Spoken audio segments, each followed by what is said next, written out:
Lord Moylan, got to be honest with you, your interview here at GB News about Penny Mordaunt's work ethic, I think that was in part at least, one of the reasons why she lost a lot of support. So you were, for a while, I guess, a stop Penny proponent, but now that you've got Truss versus Sunak, why are you falling behind Liz Truss? Well, let's talk about the big issues. The first big issue is the economy and the cost of living. The second big issue is finishing off Brexit and taking advantage of the opportunities it gives. And what I find is, I'm afraid, although he's the Chancellor, or was until recently the Chancellor of the Exchequer, I find Rishi Sunak's economic policies completely incomprehensible.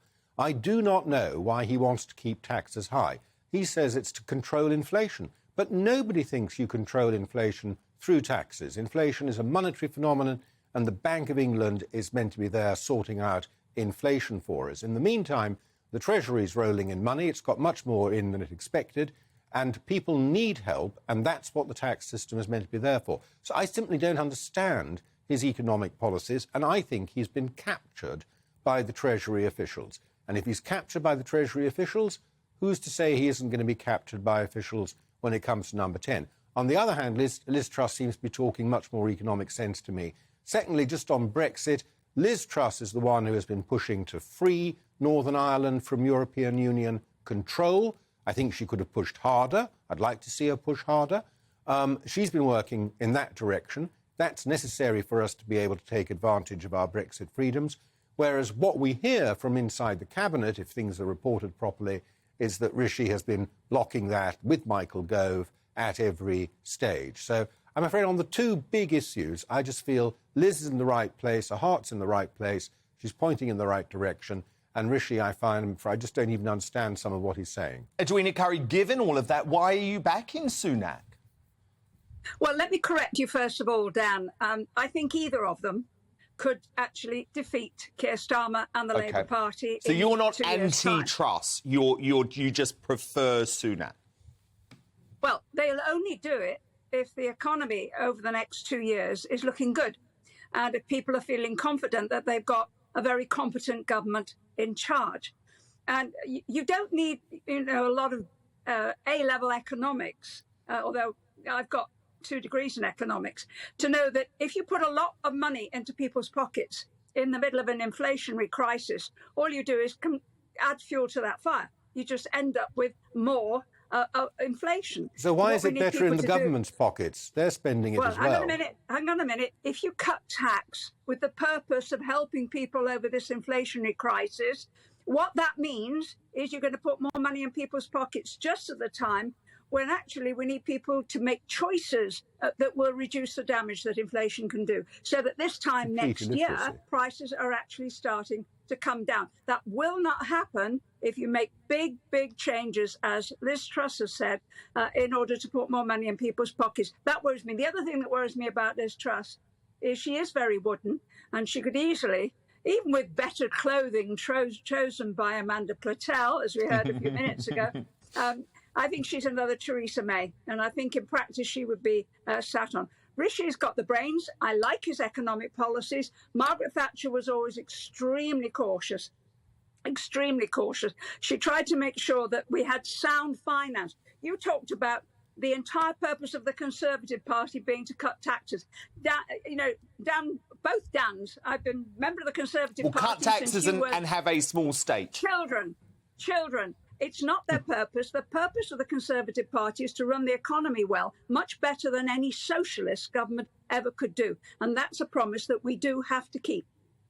Andrew Pearce, obviously, you also played a bit of a role in the downfall of Penny Mordaunt with your fascinating exposés in the Daily Mail over the past week. So I would assume that you agree this is probably the right final two. Why do you prefer Truss to Sunak? Look, I've got a problem with Sunak in a number of respects. He's lumbered this country with the highest tax burdens for 70 years. That's not where we should be with a Conservative government.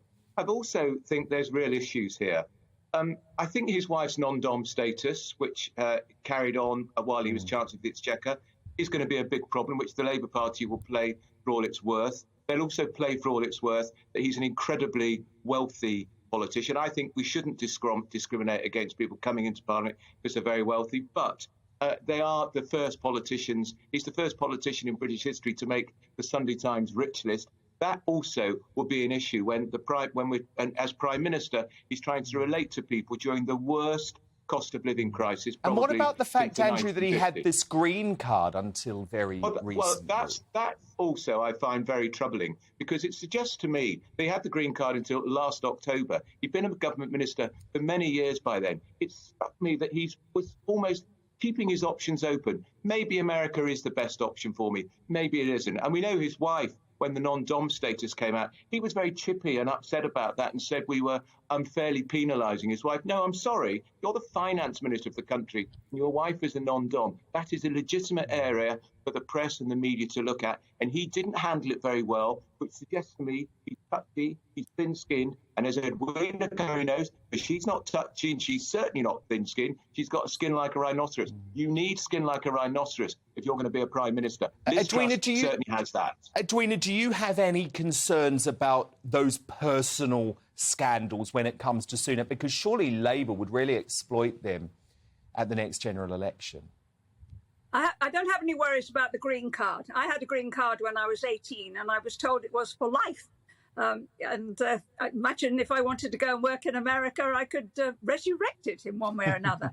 The fact that you are qualified to work in another country doesn't exclude you from being in a senior position in this country. I mean, Boris Johnson still had dual citizenship till 2016.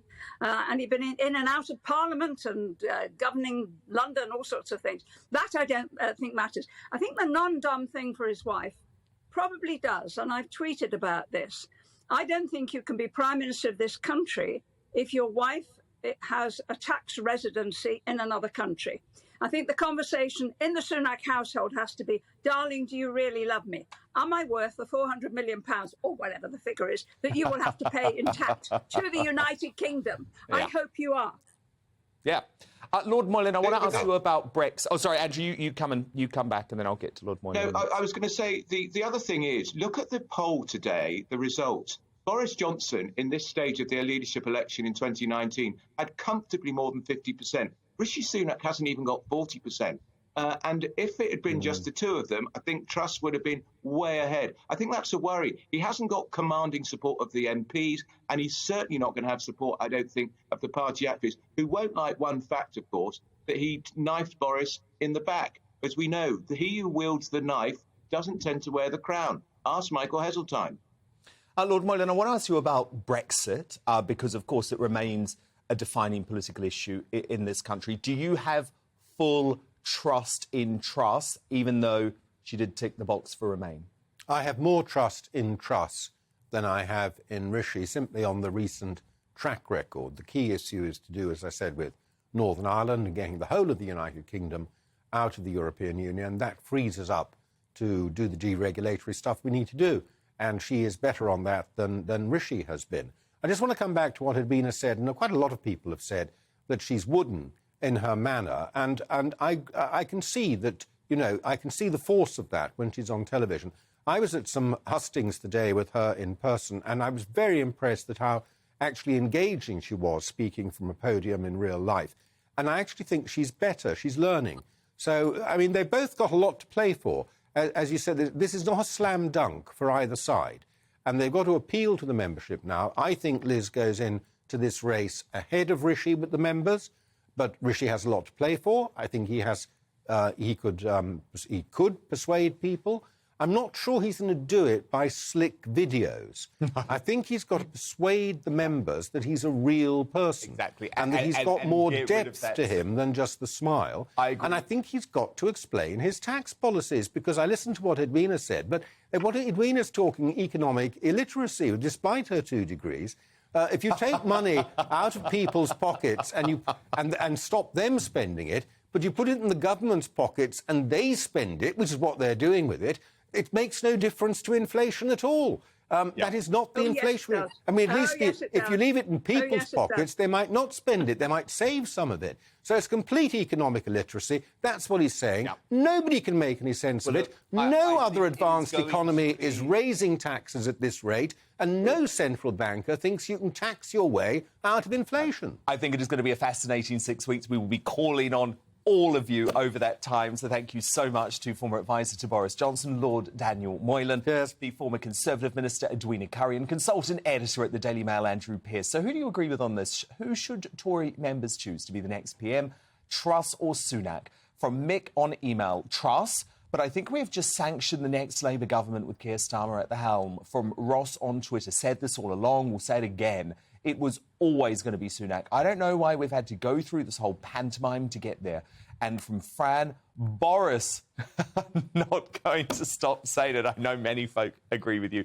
And your verdict is now in. The result on my Twitter poll, as it stands, with 25,000 votes already cast. So, well, 76% of you going for Liz Truss, just 24% backing Rishi Sunak. So as Lord Moylan says, that it's all to play for, but certainly Rishi Sunak starts with a deficit to make up.